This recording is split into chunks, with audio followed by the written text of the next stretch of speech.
Bonjour, je suis Créane Sandu, professeur agrégé à la Sorbonne Nouvelle, spécialiste d'histoire, notamment d'histoire de l'Europe centrale, plus particulièrement de la Roumanie. Voilà, et donc aujourd'hui je vais parler de l'euro, qui a été institué en 1992, un peu sur le modèle du mark allemand en 1870, avec l'espoir de réaliser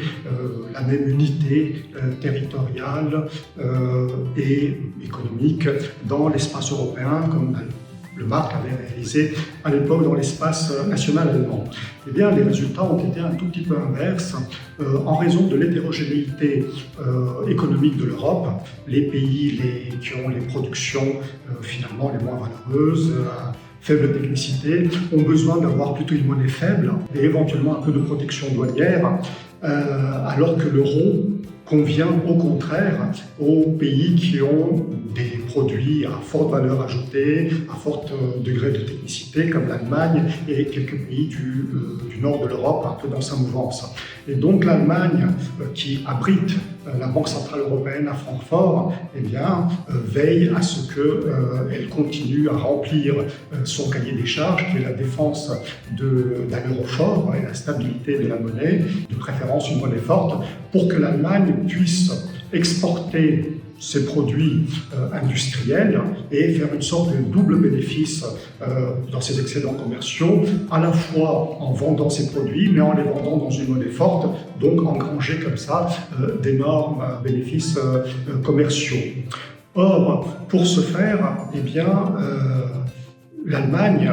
théoriquement, devrait redistribuer,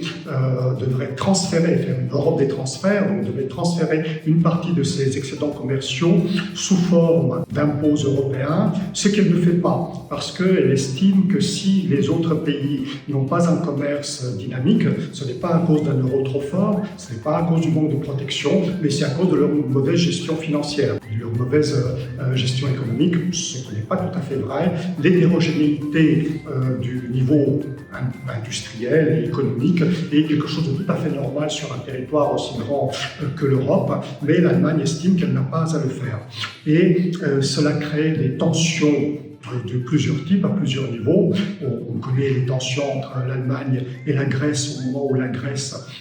a connu sa crise des dettes, mais cela crée aussi des tensions internes aux nations. Les régions les plus dynamiques, comme la Catalogne par exemple, ont dérivé loin de leur espace national en espérant l'aide de Bruxelles, et cela crée même des tensions sociales très dures, comme par exemple la crise des Gilets jaunes en France.